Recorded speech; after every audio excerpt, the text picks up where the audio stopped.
اعوذ باللہ من الشیطان الرجیم بسم اللہ الرحمن الرحیم طلب العلم فریضۃ علی کل مسلم و مسلمہ صدق اللہ مولانا العظیم و صدق رسولہ النبی الامین الکریم۔ اللہ رب العزت کا کروڑوں بار شکر ہے کہ اس کی توفیق اور احسان اور نبی کریم صلی اللہ تعالیٰ علیہ وآلہ وسلم کے نالین پاک کے تصدق سے ہم اپنی کلاس الہدایہ قرآن کلاس میں حاضر ہیں۔ اللہ رب العزت ہمیں جو کچھ بھی سمجھیں اس کے قرآن سے اس پر عمل کرتے ہوئے ہمیشہ زندگی گزارنے کی توفیق عطا فرمائے۔ ہماری کلاس کا سبق سورہ توبہ کا آخری رکوع انشاءاللہ آج ہم نے پڑھنا ہے، اور رکوع نمبر 16 اور رکوع نمبر 15 کی آخری آیت جس میں طلب علم کی فرضیت کا بیان ہے، اس کو بھی ہم آج اپنے نالج میں لائیں گے۔ اللہ رب العزت ارشاد فرماتے ہیں کہ وَمَا كَانَ الْمُؤْمِنُونَ، کہ یہ تو ہو نہیں سکتا کہ سارے کے سارے مومن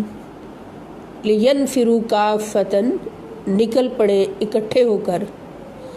سارے کے سارے، فَلَوْلَا تو ایسا کیوں نہیں ہوتا، نَفَرَ مِن كُلِّ فِرْقَةٍ مِّنْهُمْ، نفر نکلے من کل فرقتن ہر بڑے گروہ میں سے، یعنی ہر قبیلہ میں سے، منہم ان میں سے، طائفتن ایک چھوٹا گروہ چند آدمی،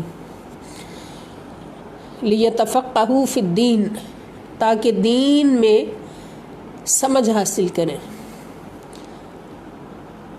وَلِيُنذِرُوا اور تاکہ ڈر سنائیں، قومہم اپنی قوم میں واپس آ کر ان کو اپنی قوم کو ڈر سنائیں، اذا رجعوا الیہم جب ان کی طرف واپس آ جائیں علم حاصل کرنے کے بعد، لعلہم یحذرون تاکہ وہ نافرمانیوں سے بچ سکیں۔ اب اس ایک آیت مبارکہ کو دیکھیں تو اس سے پیچھے بھی اور اس کے بعد بھی جہاد کی فرضیت اور جہاد پر نہ جانے والوں کی سرزنش اور سزائیں سنائی گئی، اور جہاد پر زور دیا گیا، اور جہاد پر جو نہیں گئے یا نہیں جانا چاہتے تھے تو ان کے لیے سزائیں متعین کی گئی، ان کو سزائیں سنائی گئی، اور درمیان میں اس ایک آیت مبارکہ کو اللہ پاک نے رکھا اور بیان فرمایا کہ مسلمانوں کے ہر قبیلہ میں سے، ہر علاقہ میں سے چند لوگ ضرور ایسے ہونے چاہیے جو علم کی طلب میں سفر کریں، جن کے علاقوں سے علماء دور رہتے ہوں، دور بستے ہوں، علم کے مرکز دور ہوں، تو ان علاقوں سے چند لوگ اٹھیں اور علم کے مراکز تک پہنچ کر وہاں سے دین کا علم حاصل کریں، دین کی فقہ حاصل کریں، اور پھر آ کے اپنی قوم کو وہ سارا کچھ سکھائیں۔ علماء کرام اور مشائخ اعظام کی صحبت اختیار کریں، اور جب ان کی صحبتوں سے فیضیاب ہو کر نور علم سے منور ہو کر واپس آئیں تو پھر اس نور کو باقی قوم تک پہنچائیں، ان کے دلوں کو بھی اس نور سے منور کریں۔ تو اس آیت مبارکہ سے ہمیں پتہ چلتا ہے علم کی فرضیت کا، طلب علم کی فرضیت کا، کہ علم حاصل کرنا جو ہے یہ کتنا ضروری ہے، اس لیے کہ جس دین کا مقصد ہی دل کی دنیا بدلنا ہو اور انسان کی زندگی کے کارواں کے لیے ایک اعلیٰ منزل کا تعین کرنا ہو، اور پھر اس منزل تک پہنچنے کے لیے ایک تڑپ پیدا کرنا ہو، تو ضروری ہے کہ اس میں ایسے لوگ کثیر تعداد میں موجود ہوں کہ جو اس دین کے اسرار و رموز سے واقف ہوں، اور جو دین کے اغراض و مقاصد خود بھی جانتے ہوں اور دوسروں تک پہنچانے کا بھی پورا ملکہ رکھتے ہوں۔ ایسے لوگوں کی کثیر تعداد موجود ہونا بہت ضروری ہے، اور یہ اس آیت مبارکہ سے اس امر کی فرضیت ہمارے تک پہنچتی ہے۔ اس اعلیٰ مقصد کی اہمیت کے پیش نظر ہی اللہ پاک نے جہاد کی آیات کے درمیان اس آیت کو رکھا۔ اب جہاد کا مقصد کیا ہے کہ ہر خطہ عالم میں دشمنان دین کو زیر کرتے ہوئے ہر خطہ میں اسلام کا پرچم لہرانا، دین اسلام کا پرچم لہرانا، اور جہاں جہاں دین اسلام کا پرچم لہرایا جائے وہاں وہاں کے لوگوں تک دین کی معرفت بھی پہنچے، دین کا علم بھی پہنچے، وہ علم پہنچے کہ جس سے اللہ رب العزت کی معرفت سب کو نصیب ہو۔ اس لیے اللہ پاک نے اس آیت مبارکہ کو درمیان میں رکھا اور اس پر زور دیا کہ ہر قبیلہ میں سے چند آدمی، چند لوگ ایسے ضرور ہونے چاہیے کہ وہ نکلیں اور علماء کرام اور مشائخ اعظام کی صحبتوں میں بیٹھ کر دین کی سمجھ حاصل کریں، تفقہ فی الدین حاصل کریں، اور پھر آ کے اپنے قبیلے تک وہ سارا نور پہنچائیں۔ اور اس سے ہمیں پتہ چلتا ہے کہ طلب علم کتنا بڑا فرض ہے۔ اس پر نبی کریم صلی اللہ تعالیٰ علیہ وآلہ وسلم کی حدیث مبارکہ بھی ہمیں ملتی ہیں، قرآنی آیات بھی ملتی ہیں کہ علم حاصل کرنا، طلب علم جو ہے یہ بہت بڑا فرض ہے، بہت بڑا فریضہ ہے۔ تو اس لحاظ سے عالم دین جو دین کی سمجھ حاصل کرتا ہے، دین کا علم حاصل کرتا ہے، اس کا مرتبہ اور مقام بھی ہمارے سامنے واضح ہو جاتا ہے کہ حضور علیہ السلام نے اپنی زبان اقدس سے فرمایا کہ ایک عالم کا درجہ فضل العالمی علی العابدی کفضلی علی امتی، کہ ایک عالم دین کا درجہ ایک عابد پر، جو عالم نہیں فقط عابد ہے، عبادت گزار ہے مگر عالم نہیں ہے، تو اس پر ایک عالم کا درجہ اتنا ہے جتنا میرا درجہ میری امت پر ہے۔ سبحان اللہ۔ تو اس سے پتہ چلا کہ طلب علم بھی کتنا بڑا فرض ہے، اور علم وہی علم ہوتا ہے جو معرفت خداوندی عطا کرتا ہے، جو اللہ رب العزت کی معرفت عطا کرتا ہے، اللہ رب العزت تک پہنچنے کے راستے ہمیں بتاتا ہے، اپنے مالک کی پہچان کے راستے ہمیں بتاتا ہے، وہ علم ہوتا ہے۔ تو اور نبی کریم صلی اللہ تعالیٰ علیہ وآلہ وسلم ایک عالم کی فضیلت بتانے کے ساتھ ساتھ ایک متعلم کی فضیلت یعنی طالب علم کی فضیلت بھی کچھ یوں بیان فرماتے ہیں۔ حضور نے ارشاد فرمایا کہ من سلک طریقا یبتغی فیہ علما سلک اللہ بہ طریقا الی الجنۃ وَإِنَّ الْمَلَائِكَةَ لَتَضَعُ أَجْنِحَتَهَا رِضَاءً لِطَالِبِ الْعِلْمِ، کہ جو علم حاصل کرنے کے راستے پر چلا تو اللہ رب العزت نے اس کو جنت کے راستے پر چلا دیا۔ یعنی علم حاصل کرنے والے کے لیے علم حاصل کرنے کا راستہ جو ہے وہ جنت کا راستہ بنا دیا جاتا ہے، جو جنت کی طرف جاتا ہے۔ اس سے ہمیں پتہ چلا کہ اگر ہم علم حاصل کرنے کے راستے پر چل رہے ہیں، طالب علم بن کر اپنی زندگی گزار رہے ہیں، تو خدا کی قسم یہ راستہ سیدھا جنت کو جا رہا ہے، ہم جنت کے راستے پر سفر کر رہے ہیں۔ اور پھر حضور نے فرمایا کہ بے شک ملائکہ، اللہ کی فرشتے اس طالب علم کے قدموں کے نیچے اپنے پر بچھا دیتے ہیں، طالب علم کی رضا کے لیے، طالب علم کی رضا کے لیے، خوشی کے لیے، یعنی اس سے خوش ہوتے ہوئے، اس کو خوش کرتے ہوئے اس کے لیے اپنے پر بچھا دیتے ہیں۔ یہ طالب علم کا مقام ہے، عظمت ہے، اہمیت ہے۔ اس سے بڑی عظمت اور کسی کام میں ہمیں نظر نہیں آتی کہ ایک عالم کی فضیلت اور پھر ایک طالب علم کی فضیلت۔ تو اس سے ہمیں یہ بھی معلوم ہوا کہ جتنا جہاد فرض ہے ہر مسلمان پر، جتنا جہاد فرض ہے دشمن کے مقابل جا کے لڑنا، وہ والا جہاد جتنا فرض ہے اتنا ہی علم حاصل کرنے والا جہاد فرض ہے۔ علم حاصل کرنا اور بالخصوص علم دین حاصل کرنا، وہ علم حاصل کرنا جو اللہ رب العزت کی طرف معرفت کے راستے ہمارے لیے کھول دے، اور نبی کریم صلی اللہ تعالیٰ علیہ وآلہ وسلم کی سیرت مطہرہ کی پیروی پر چلتے ہوئے جو علم ہم حاصل کریں وہ علم ہے۔ تو علم حاصل کرنا جو ہے یہ بھی ایک جہاد ہے، یہ بھی ایک بہت بڑا جہاد ہے، خود علم حاصل کرنا اور پھر دوسروں تک اس علم کو پہنچانا، اس علم کا نور دوسروں تک پہنچانا۔ تو ادھر اس جہاد سے ظاہری دشمن اسلام کا خاتمہ ہوتا ہے، اور اس جہاد سے، علم حاصل کرنے کے جہاد سے، دین کی سمجھ حاصل کرنے کے جہاد سے باطنی دشمن کا خاتمہ ہوتا ہے، نفس کا خاتمہ ہوتا ہے۔ یہ ایک عالم باعمل ہوتا ہے جس پر شیطان حملہ نہیں کر سکتا، جس پر نفس حملہ نہیں کر سکتا، اور اس کے لیے ہمارے پاس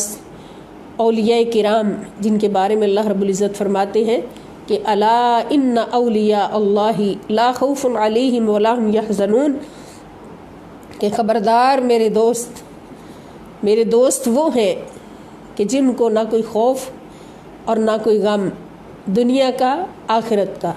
کوئی خوف غم نہیں۔ ان اولیاء کرام کی زندگیوں سے ہمیں پتہ چلتا ہے کہ ایک عالم بعمل شیطان کے حملوں کا شکار کبھی نہیں ہو سکتا۔ ایک عابد، اب ایک عالم کو عابد پر فضیلت کیوں ہے؟ ایک عالم جو ہوتا ہے وہ نفس کے حملے سے بھی بچ سکتا ہے اللہ کے فضل سے، اور شیطان کے حملے سے بھی بچ سکتا ہے۔ اور جو فقط عبادت گزار ہو، عالم نہیں فقط عبادت گزار ہے، عبادت کثرت سے کرتا ہے، اس پر شیطان حملہ کر سکتا ہے، اس کو اپنے فریب میں شکار کر سکتا ہے، نفس اس کو کیچ کر سکتا ہے، مگر ایک عالم بعمل جو ہے اس کو نفس کیچ نہیں کر سکتا، اس لیے کہ وہ معرفت حاصل کر چکا ہے اس راستے کی کہ جس راستے پر شیطان کو ٹھکرایا جاتا ہے اور اللہ رب العزت کی طرف چلا جاتا ہے، قدم بڑھائے جاتے ہیں، پیش قدمی کی جاتی ہے۔ اب حضور غوث اعظم حضرت سیدنا شیخ عبد القادر جیلانی رضی اللہ تعالیٰ عنہ کا واقعہ ہمارے سامنے موجود ہے کہ آپ وضو فرما رہے تھے تو شیطان سفید بادل کی صورت میں آتا ہے اور آ کے آواز دیتا ہے۔ اب یہ کتنا بڑا حملہ کہ اگر کوئی عام شخص ہوتا، عبادت گزار ہوتا تو فوراً اس کا شکار ہو جاتا اور دنیا کو بتاتا پھرتا میں تو جی آج فری ہو گیا نمازوں سے، میری ولایت کو تو اللہ نے فوراً قبول کر لیا ہے اور اب مجھے نمازوں کی ضرورت نہیں، پیر بن کے بیٹھ جاتا، جھوٹا پیر بن کے بیٹھ جاتا۔ لیکن یہاں کون تھا؟ یہاں عالم دین بعمل تھا، یہاں اللہ رب العزت کی معرفت رکھنے والا اللہ کا دوست ہے۔ شیطان آتا ہے اور آ کے کہتا ہے کہ اے عبد القادر، اب تو بے شک نمازیں نہ ادا کر، نمازیں نہ پڑھ، تیری نمازیں میں نے قبول کر لی ہیں اور تجھے اپنا ولی بنا لیا۔ انہیں اللہ رب العزت کی زبان بن کے بولا، اللہ کی طرف سے جملہ بولا۔ اب ادھر کون تھا؟ ادھر عالم دین بعمل۔ آپ نے فوراً کیا کلمات اپنی زبان پہ جاری فرمائے کہ او لعین شیطان دفع ہو جا، میرا رب کبھی نمازوں سے نہیں روکتا، میرا رب کبھی نمازوں سے نہیں روک سکتا۔ اگر نمازیں چھڑوانی ہوتی اس نے اپنی محبت میں تو پھر محمد رسول اللہ صلی اللہ تعالیٰ علیہ وآلہ وسلم کو سب سے پہلے حکم ہوتا، اور حضور سے بڑھ کے کس نے نمازیں ادا کی؟ تو شیطان نے پھر دوسرا حملہ کیا، کیا جملہ بولا کہ عبد القادر آج تجھے تیرے علم نے بچا لیا، ورنہ میں اس جملے سے کثیر لوگوں کو بہکا چکا ہوں اور گرا چکا ہوں ان کے مرتبے سے۔ پھر اس عالم بعمل نے کیا کہا کہ او لعین شیطان، مجھے میرے علم نے نہیں بچایا، میرے خدا کی رحمت نے بچایا ہے۔ یہ عالم بعمل کی مثال ہے کہ وہ کبھی نفس اور شیطان کے دھوکے میں نہیں آتا، اور جو اسی لیے اللہ پاک نے اتنا زور دیا علم حاصل کرنے پر اور دین کی سمجھ حاصل کرنے پر کہ دین کی سمجھ حاصل کر لو، تمہارا ایمان بھی بچ جائے گا، تمہارا دین بھی بچ جائے گا، تم بھی بچ جاؤ گے، تم پر کوئی بھی ظاہری باطنی دشمن حملہ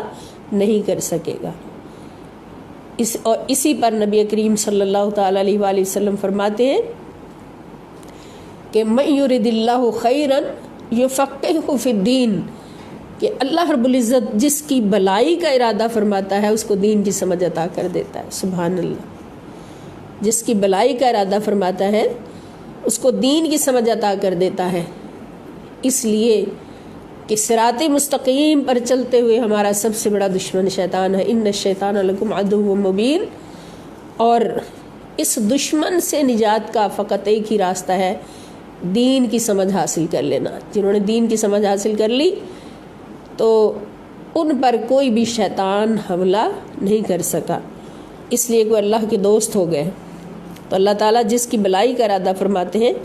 اس کو دین کی سمجھ عطا فرما دیتے ہیں۔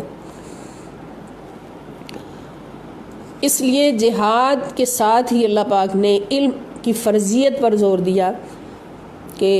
طلب علم جو ہے یہ بھی جہاد کی طرح ایک بہت بڑا فریضہ ہے۔ اس کی طرف بھی تمہاری پوری توجہ ہونی چاہیے کہ علم دین ہوگا تو پھر تم سمجھ سکو گے اپنا ضابطہ حیات بھی، نظام حیات بھی، اور ظاہری باطنی دشمنوں سے حفاظت کی تدبیریں بھی تمہارے پاس ہوں گی۔ آگے اللہ پاک فرماتے ہیں کہ یا ایھا الذین آمنوا، یا ایھا الذین آمنوا قاتلوا الذین یلونکم من الکفار، اے ایمان والو قاتلو جنگ کرو، الذین ان لوگوں سے، یلونکم جو تمہارے آس پاس ہیں، من الکفاری کفار جو کافر تمہارے آس پاس ہیں، یعنی قریبی کافروں سے پہلے جنگ کرو، ان کی پہلے خبر لو۔ ایسا نہ ہو کہ قریبیوں کو چھوڑ کر دور والوں سے لڑتے رہو اور قریب والے نقصان پہنچاتے رہے۔ اور جب تم نکلو کفار کے ساتھ جنگ کرنے کے لیے نکلو، وَلْيَجِدُوا تو چاہیے کہ وہ پائیں، فیکم تمہارے اندر، غلظتاً سختی، پھر ضروری ہے کہ وہ تمہارے اندر سختی پائیں، یعنی تمہارا لہجہ اور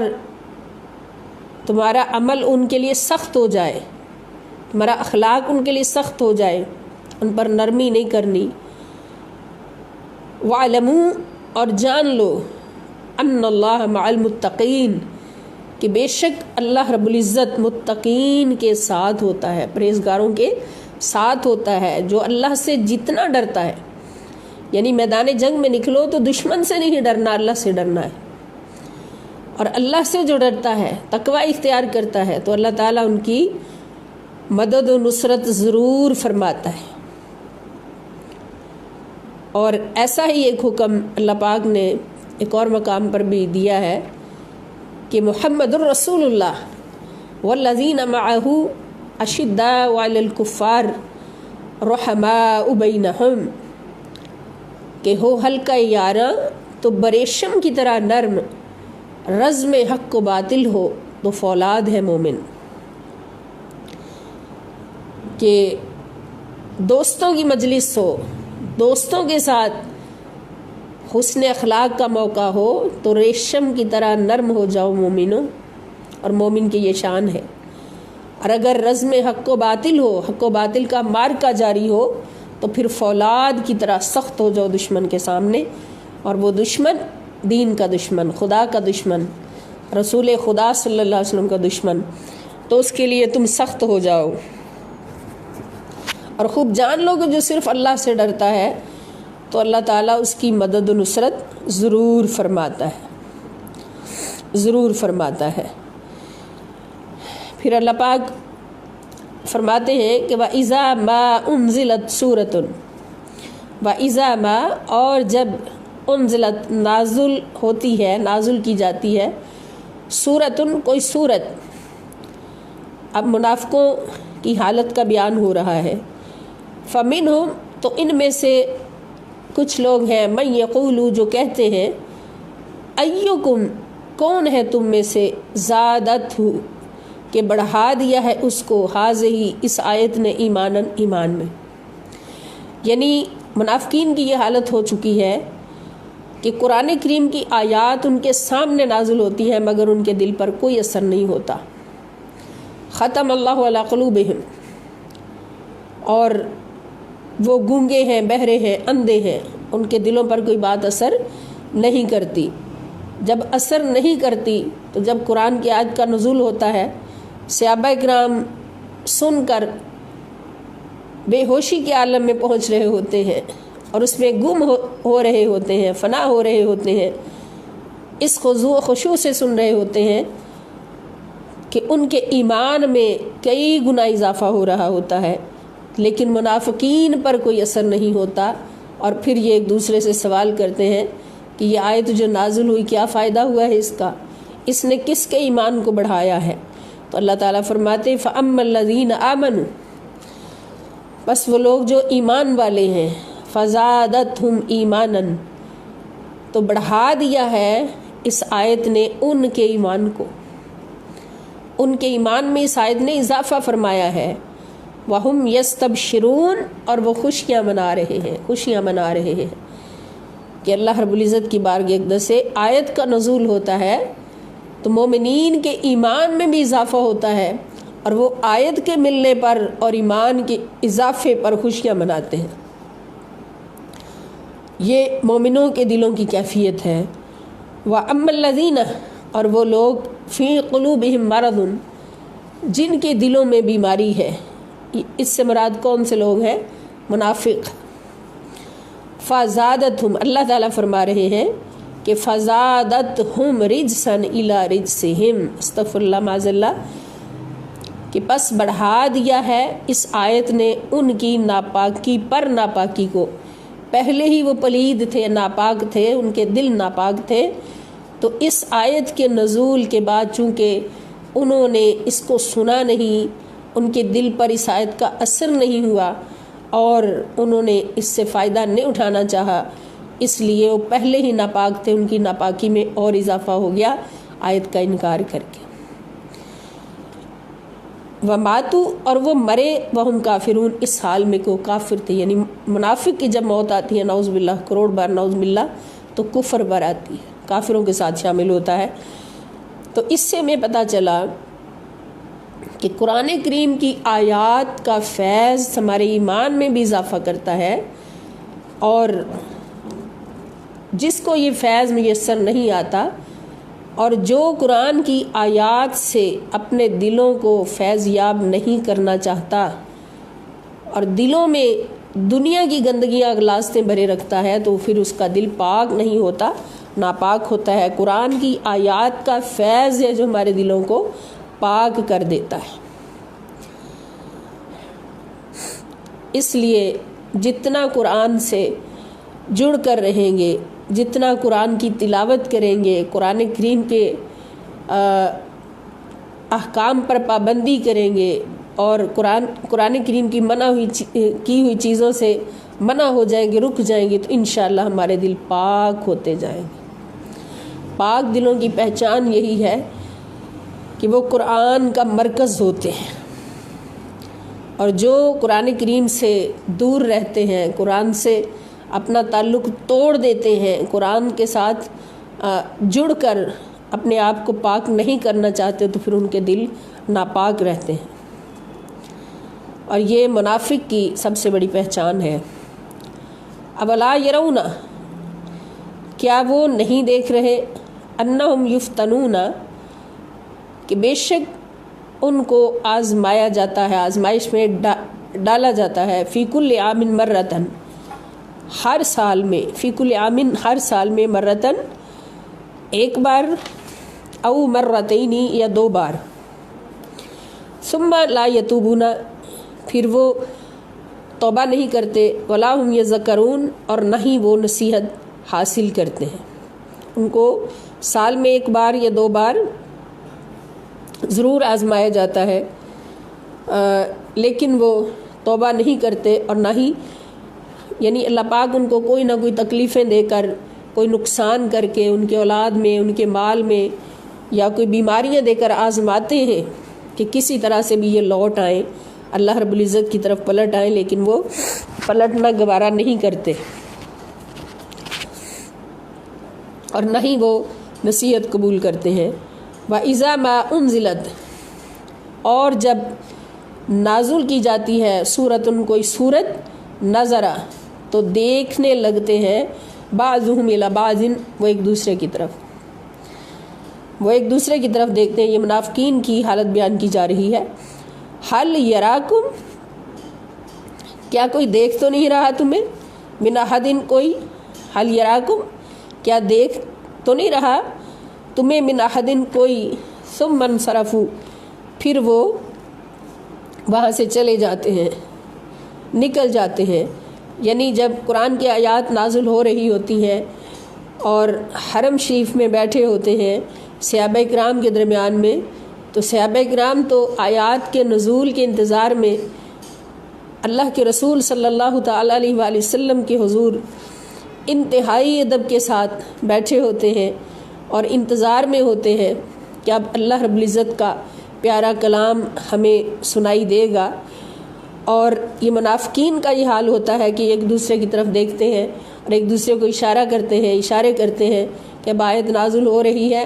اب ہمیں یہاں سے کھسک جانا چاہیے۔ جب دیکھتے ہیں کہ صحابہ کرام اپنی آنکھیں بند کیے، سر جھکائے، محبوب خدا صلی اللہ تعالی وسلم کے سامنے بیٹھے ہیں اور آیات کے نزول کے انتظار میں ہیں، تو وہ ایک دوسرے کی طرف دیکھ کر اشارے کر کے آنکھ بچا کے وہاں سے نکل جاتے ہیں۔ اس کا نتیجہ کیا نکلتا ہے کہ صرف اللہ قلوبہم، کہ اللہ پاک نے ان کے دل ہی پھیر دیے، وہ وہاں سے پھرے تو اللہ پاک نے ان کے دل پھیر دیے، بأنہم، کہ بے شک وہ قوم، ایسی قوم ہے، لا یفقہون، جو سمجھتے ہی نہیں، سمجھ ہی نہیں سکتے، ان کے اندر وہ اللہ پاک نے رکھا ہی نہیں مادہ کہ یہ قرآن کریم کو سمجھ سکیں، ان کے کرتوتوں کی وجہ سے ان کی یہ اہلیت ختم کر دی گئی، چونکہ قرآن کی آیات کو قبول نہیں کرتے۔ اور آگے اللہ پاک ارشاد فرماتے ہیں کہ لقد جاءکم رسول من انفسکم، یہ پوری سورہ مبارکہ کا نچوڑ اللہ پاک نے نبی کریم صلی اللہ تعالیٰ علیہ وآلہ وسلم کی شان اقدس اور حضور کی عظمت بیان فرمائی عاشقوں کے لیے۔ لقد، بے شک، جاءکم، آ گئے ہیں تمہارے پاس، تشریف لے آئے ہیں تمہارے پاس، رسول، شان والے رسول، برگزیدہ رسول، من انفسکم، جو تمہیں میں سے ہیں۔ اب من انفسکم کہنے کا مقصد کیا کہ وہ بھی شکل بشر میں، لباس بشر میں تمہارے پاس آ چکے ہیں، اور ان کی شان کیا ہے، ان کی عظمت کیا ہے، ان کا مقام کیا ہے کہ عزیز علیہ، عزیز گراں گزرتا ہے، علیہ، آپ پر، یعنی رسول خدا صلی اللہ تعالیٰ علیہ وآلہ وسلم پر گراں گزرتا ہے، ما عنتم، جو تمہیں مشقت میں ڈال دے۔ ما سے مراد ہر وہ چیز پوری عالم میں، پوری دنیا میں جو چیز بھی تمہیں مشقت میں ڈالے۔ اور یہ بیان جو ہے یہ صرف صحابہ کرام کے لیے نہیں، اہل عرب کے لیے نہیں، بلکہ قیامت تک آنے والے ہر امتی مصطفیٰ صلی اللہ علیہ وسلم کے لیے ہے، بالخصوص مسلمان اور مومنوں کے لیے، اور قیامت تک آنے والے ہر امتی کے لیے کہ حضور علیہ السلام پر گراں گزرتا ہے آپ کی طبیعت مبارکہ پر،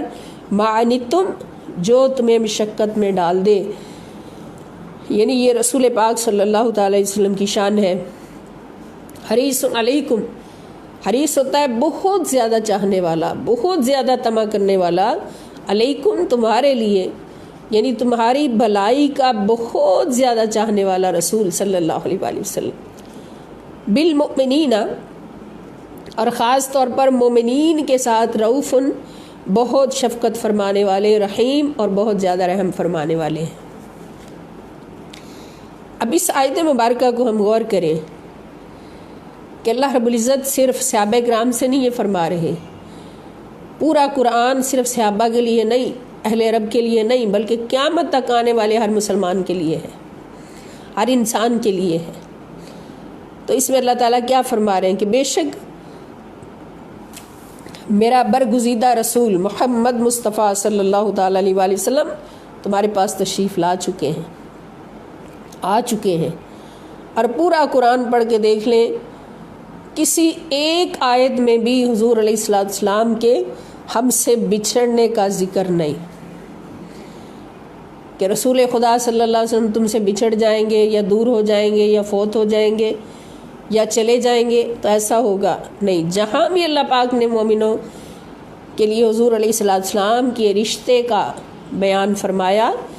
تو یہی فرمایا کہ لقد جاءکم لقد من اللہ علی المؤمنین اذ بعث فیہم رسولا،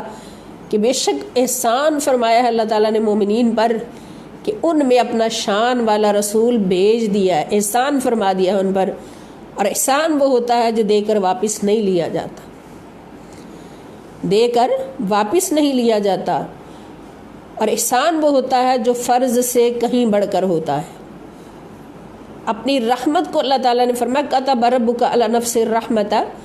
کہ اللہ تعالیٰ آپ کے رب نے اپنے اوپر رحمت کرنا فرض کر لیا ہے، کتب فرض کر لیا ہے۔ اور جب نبی صلی اللہ علیہ وسلم عطا فرمایا تو فرمایا کہ میرے نبی کا تمہارے پاس آنا اللہ کا احسان ہو گیا ہے، مومنوں پر احسان ہو گیا ہے۔ تو احسان فرض سے کہیں بڑھ کر ہوتا ہے، اور احسان وہ ہوتا ہے جو دے کر واپس نہیں لیا جاتا۔ تو یہاں پر بھی حضور علیہ السلام کی تشریف آوری کا اللہ پاک فرما رہے ہیں، تشریف آوری کو بیان فرما رہے ہیں کہ بے شک میرا شان والا رسول تمہارے پاس تشریف لا چکا ہے، اور لباس بشر میں ہی وہ تشریف لایا ہے، اس لیے کہ یہی تقاضا تھا۔ اور تم جب بھی کسی مشقت میں پڑتے ہو تو میرے رسول صلی اللہ تعالی علیہ وآلہ وسلم پر گراں گزرتا ہے۔ اب یہ بات کیا صرف صحابہ کے لیے نہیں، یہ بات ہمارے لیے بھی، یہ اب تک آنے والے ہر مسلمان کے لیے، مومن کے لیے، ہر امتی کے لیے، اور قیامت تک آنے والے ہر امتی کے لیے اور ہر مومن مسلمان کے لیے بالخصوص، کہ کوئی مشقت میں، ہم پاکستان میں بیٹھے ہیں، فیصل آباد میں بیٹھے ہیں، ہمیں تکلیف ہوتی ہے، ہمیں کوئی تکلیف ہوتی ہے، تو خدا کی قسم رب تعالیٰ گواہی دے رہا ہے کہ میرے مصطفیٰ کو مدینے میں خبر ہوتی ہے۔ میرا نبی صلی اللہ علیہ وسلم تمہارے دکھ میں مدینے میں تڑپ جاتا ہے۔ دکھی تم پاکستان میں ہوتے ہو، دکھی تم ہندوستان میں ہوتے ہو، دکھی تم امریکہ میں ہوتے ہو، دنیا کے کسی خطے میں کوئی میرے مصطفیٰ کا امتی دکھی ہوتا ہے تو میرے مصطفیٰ صلی اللہ تعالیٰ علیہ وآلہ وسلم مدینہ میں تڑپ جاتے ہیں۔ پھر کون کہہ سکتا ہے کہ حضور فلاں جگہ موجود ہیں، فلاں جگہ نہیں؟ کوئی کسی کے دکھ میں کب تڑپتا ہے جب وہ اس کے قریب ہوتا ہے۔ اور حضور ہم سے کتنا قریب ہیں، اب مدینہ میں بیٹھ کر قریب ہیں یا ہر جگہ موجود ہو کر قریب ہیں۔ ہمارا دونوں طرح ایمان ہے کہ حضور مدینہ میں بیٹھ کر بھی، تشریف فرما ہو کر بھی ہماری جانوں سے زیادہ قریب ہیں، اور ہماری آواز جو ہم بھی نہیں سن سکتے وہ میرے مصطفیٰ صلی اللہ علیہ وسلم سنتے ہیں۔ اور حضور، ہمارا یہ بھی ایمان ہے کہ حضور ہر جگہ موجود ہیں، اللہ کے حکم سے، اللہ کی عطا سے، اللہ رب العزت اپنی ذاتی طور پر اپنی طاقت سے ہر جگہ موجود ہے رب ہو کر، اور مصطفیٰ صلی اللہ تعالی علیہ وآلہ وسلم اللہ کی عطا کردہ طاقت سے محمد ہو کر صلی اللہ علیہ وسلم ہر جگہ موجود ہے۔ اسی لیے تو جہاں جہاں نماز پڑھی جاتی ہے تو نبی پاک صلی اللہ علیہ وسلم کی بارگاہ اقدس میں سلام پیش کیا جاتا ہے۔ کیا کہا جاتا ہے؟ السلام علیک ایھا النبی ورحمۃ اللہ وبرکاتہ، کہ اللہ کے نبی صلی اللہ علیہ وسلم آپ کو سلام ہو اور آپ پر اللہ کی برکتیں اور رحمتیں نازل ہوں. آپ کو سلام ہو، السلام علیکہ. آپ میں سے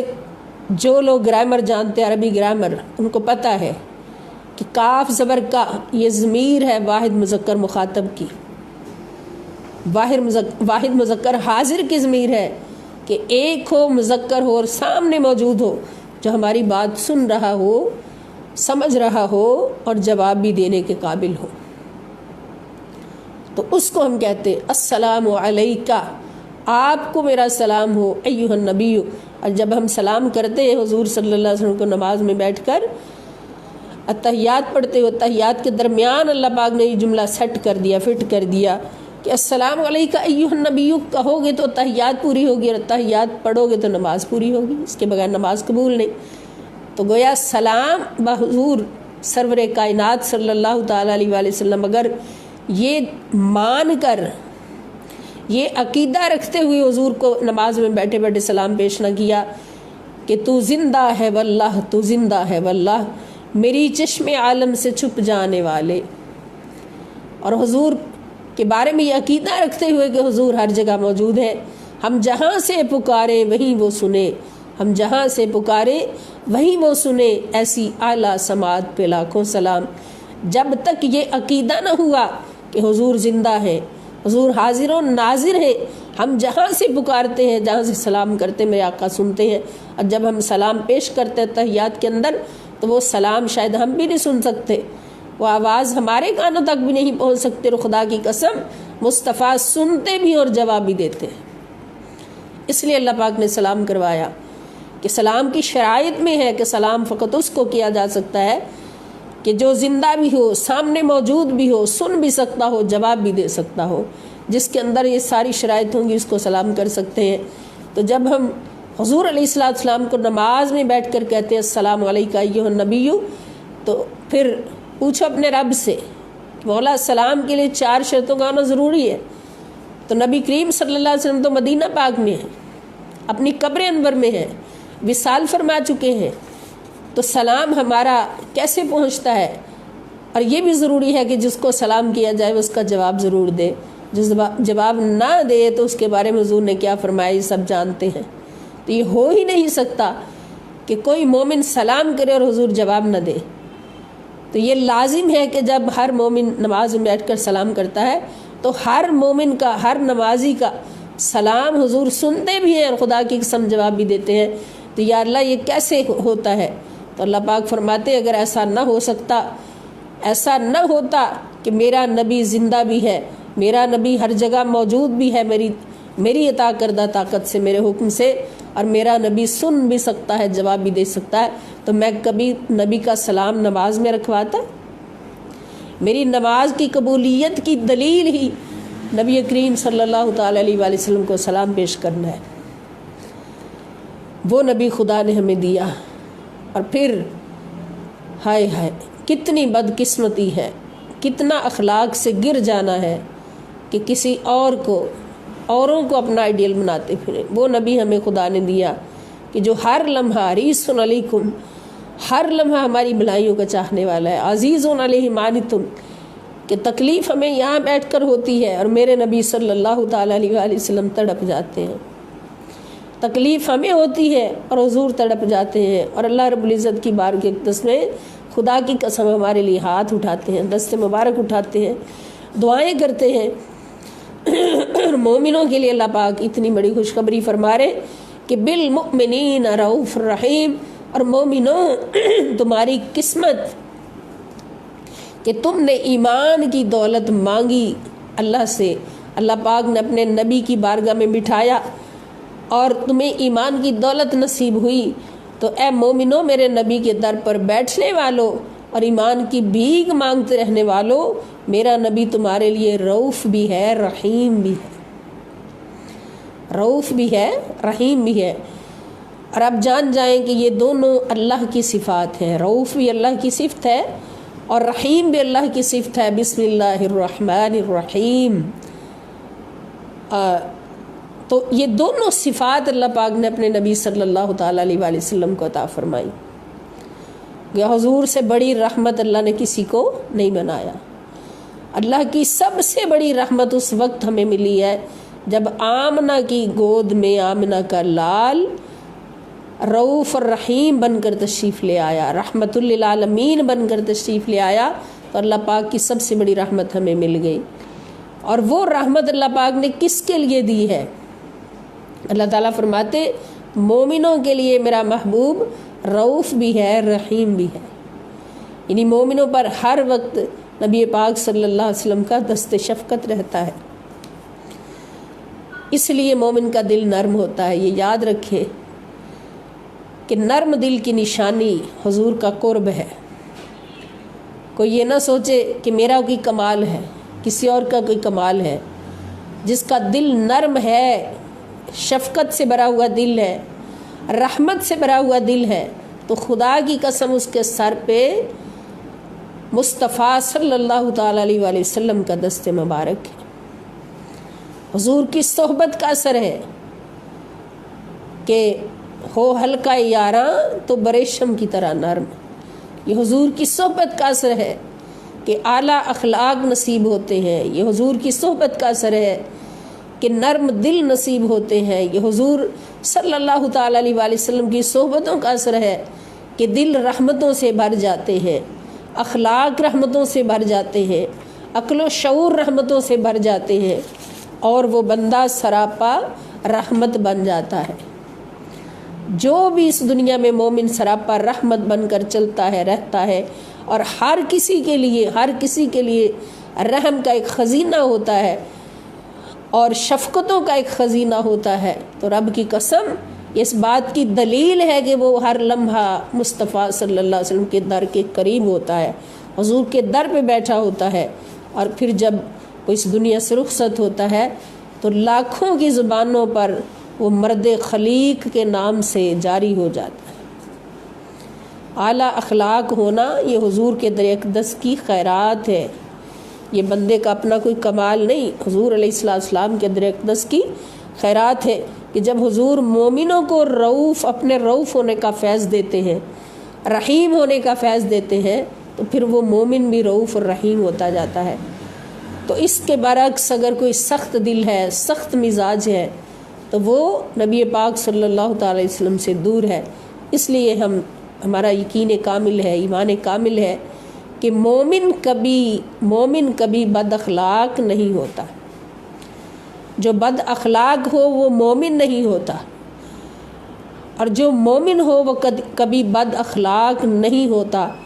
سخت گو نہیں ہوتا، سخت دل نہیں ہوتا۔ مومن وہی ہے جس کا دل بھی ریشم کی طرح نرم ہوتا ہے،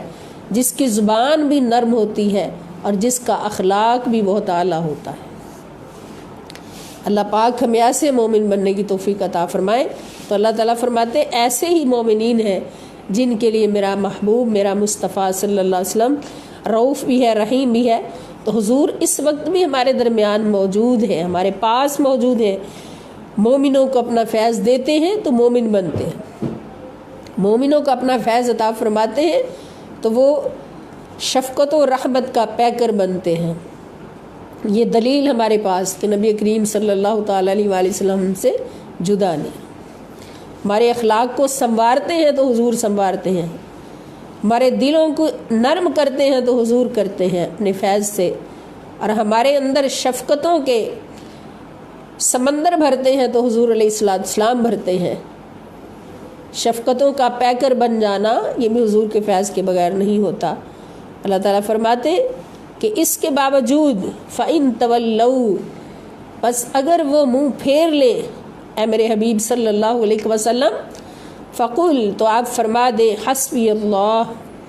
میرے لیے میرا اللہ کافی ہے، میرے لیے میرا اللہ کافی ہے، لا الہ الا ہوا، نہیں کوئی معبود سوائے اس کے، علیہ توکلت، اسی پر میں نے توکل کیا، وہو رب العرش العظیم، اور وہی عرش عظیم کا رب ہے، وہی عرش عظیم کا رب ہے۔ تو اب یہاں سے ہمیں درس کیا ملا کہ نبی کریم صلی اللہ تعالیٰ علیہ وآلہ وسلم کی سیرت طیبہ کی پیروی کرتے ہوئے اور حضور علیہ السلام کے بارگاہ اقدس سے حضور کی صحبتوں سے فیض یاب ہوتے ہوئے ہمیں بھی اپنے مسلمان بھائیوں کے ساتھ، مومن بھائیوں کے ساتھ، مومن بہنوں کے ساتھ انتہائی نرم رویہ رکھنا ہے، شفقتوں والا، رحمتوں والا، اور دوسروں کی تکلیفوں کو اپنی تکلیف سمجھنا ہے۔ اب پوری امت کی میں سے کسی کو بھی تکلیف پہنچتی ہے تو رسول اللہ صلی اللہ تعالیٰ علیہ وآلہ وسلم کی سنت مطہرہ ہے کہ حضور دکھی ہو جاتے، اس کی تکلیف کی دوری کے لیے حضور دعائیں فرماتے ہیں، اس کے لیے اہتمام فرماتے ہیں۔ اور یہ حضور کی سنت جب ہمیں سمجھ آتی ہے، ایک مومن کو اس سنت کا فیض ملتا ہے، تو پھر وہ مومن بھی اس طرح کا ہو جاتا ہے کہ وہ کسی اپنے بہن بھائی کی تکلیف کو برداشت نہیں کر سکتا۔ کوئی بہن بھائی، مسلمان بہن بھائی تکلیف میں ہو تو فوراً وہ اس بات کا اہتمام کرتا ہے کہ اس تکلیف کو دور کرے اور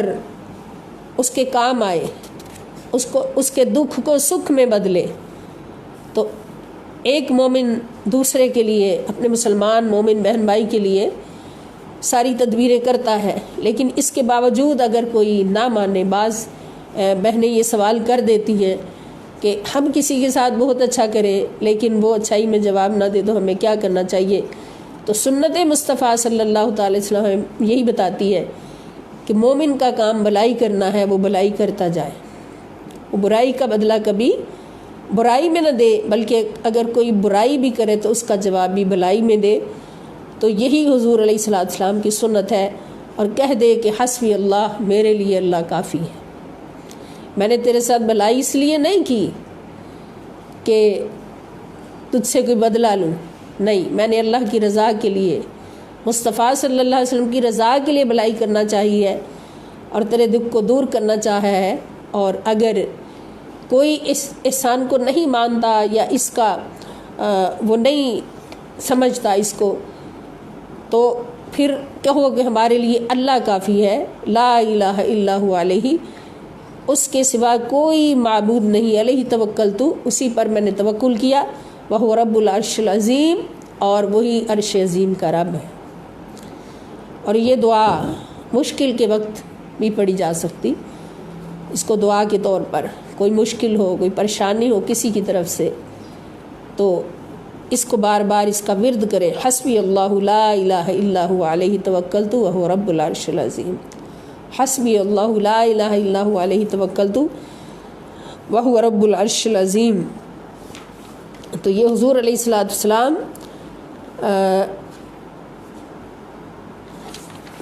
کی صفات ہیں، اللہ پاک نے جو سورہ توبہ کے آخر میں بیان فرمائی کہ میرا نبی تمہارے پاس آ چکا ہے اور کبھی بھی تم سے جدا نہیں ہوتا۔ اور مومن کی تو شان یہ ہے کہ مومن جب پوچھتا ہے کہ اللہ تو ہر کسی کی شارک سے قریب ہے، فرمایا نحن اقرب الیہ من حبل الورید،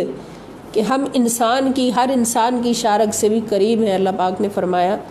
تو پھر یہ پتہ کیسے چلے کہ مومن کون ہے اور کافر کون ہے، منافق کون ہے؟ اس کی چھانٹی کیسے ہو؟ تو ہر کسی کی شارک سے قریب ہے۔